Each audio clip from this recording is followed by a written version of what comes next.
just do what you love and be passionate about it and keep people in mind, right? People, not customers. People are people. So just don't forget the human aspect of any kind of business. This podcast encourages and empowers you to create your own unique real story, develop your own unique real statement, and discover your own unique real self. The power is yours. Good morning, Hani Mourra. Previously, episode 158 of the 12-Minute Converse podcast. This happened on 4th of October 2016. And then I had a conversation face-to-face with Hani in his part of the world that he was at that time, which was Canada. And that was pretty great in 2018. That was then. This is now. Hani, how are you doing, my friend? I'm doing awesome, Angel. How are you? I am as excellent as can be. Thanks for asking. So what's up? What's the update? What's the new thing that Hani is working on? I'm always up to new things. The past couple of years, I've been trying to focus on the same thing, which is growing the my latest software. That's my focus with that repurpose.io software, and that's kind of been what I do. Now I love it. It's growing, and I feel like I'm serving people. That's what the most exciting part is.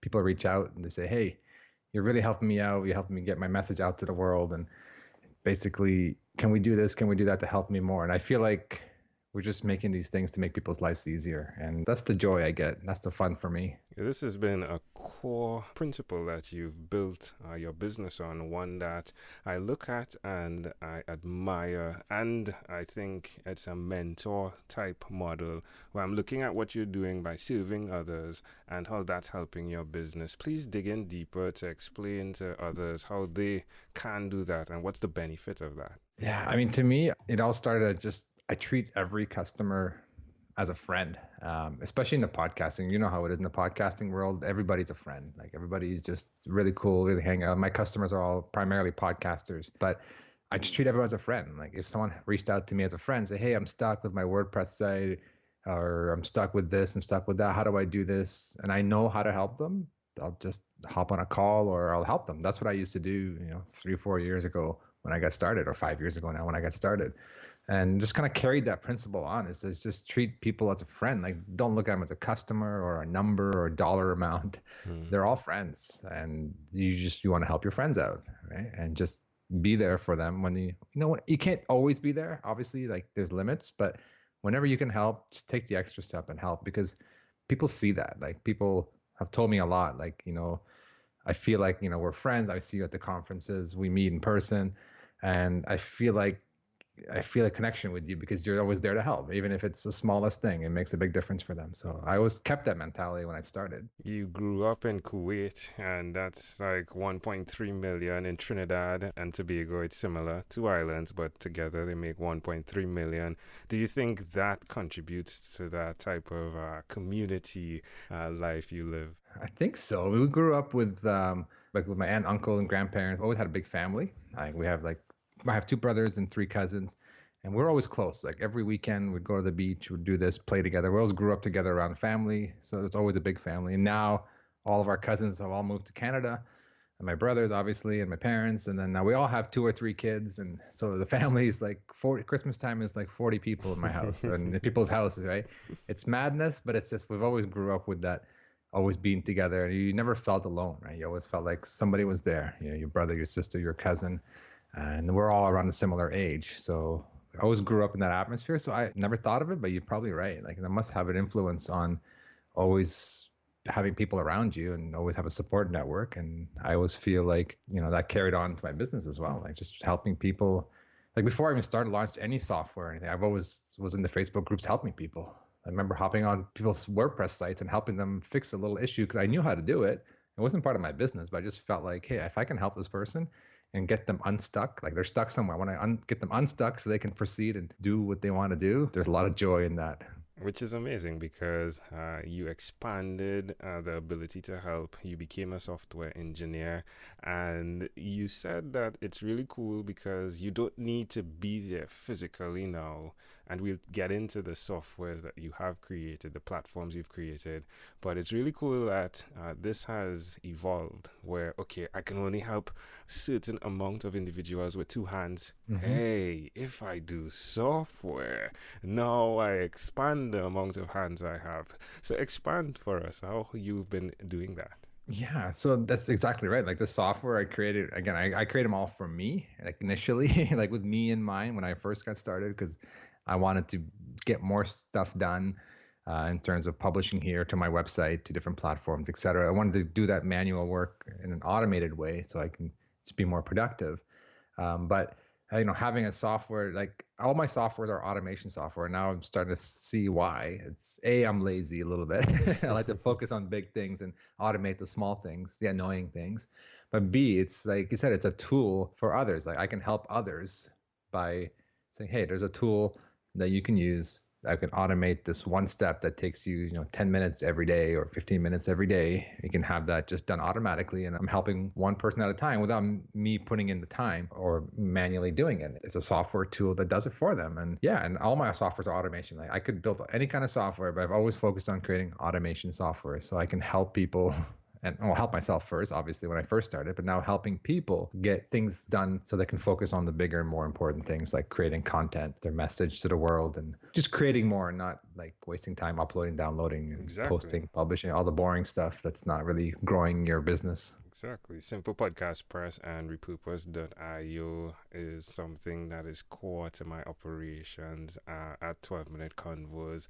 Did you ever imagine that what you're doing would have such of a global presence? No way.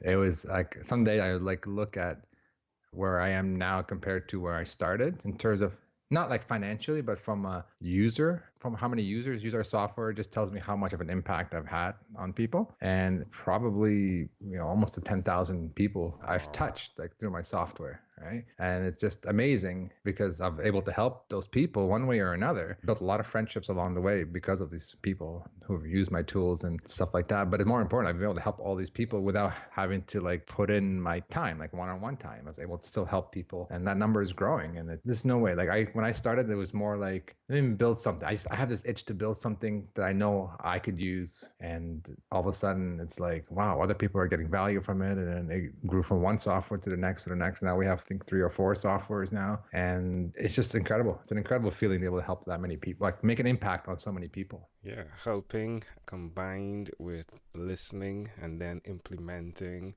It feels as though we're talking about marriage. So, how does that support your experience with the business side and the personal side, the marriage, your wife? Yeah. Well, I mean, from a keeping time separate, I was, especially lately, I've been very, very aware of how much time I spend in my business and consciously making an effort not to spend as much time, especially like evenings, especially when the kids are home, especially when the kids go to bed, when it's my wife and we're watching TV. So I'm trying to, well, I'm doing a lot better job now of disconnecting. It's like saying, all right, my work day is over. If there's an issue, of course I deal with it. But my work day is over, or we're on vacation now, or whatever it is. I just try to kind of draw that line so that it doesn't.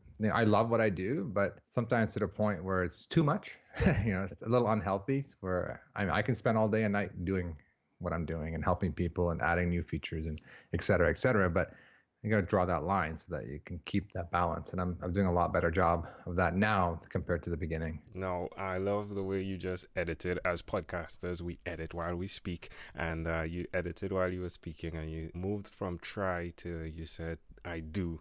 I do, And yeah. I would like to input one as well. Instead of spend time, a friend told me, invest time. He said it's a totally different relationship with the psychological aspect when you say, and spend time in my business versus invest time in my business. I Sweet, like right? that. I like I'm that. glad you Yeah. liked it. Thanks. Spend is like a waste, almost like a negative word. And you're right. I Yeah. never thought of it that way. So there we go.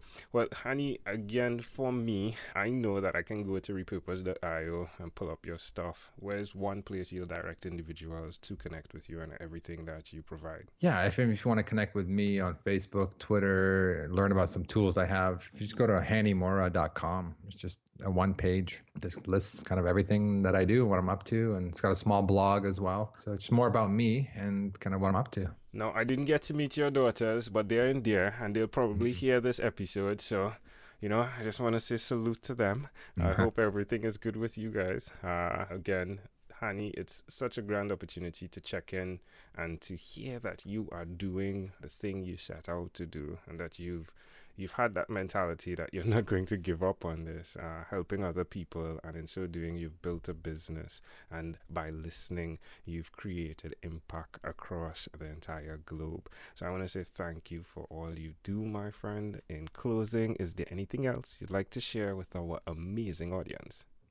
Just do what you love and be passionate about it, and keep people in mind, right? People, not customers. People are people, and people like to work with other people. So just don't forget the human aspect of any kind of business. Hani, again, folks, would you believe Hani means calm and peaceful? If you didn't get that from his voice, just note, Hani means calm and peaceful.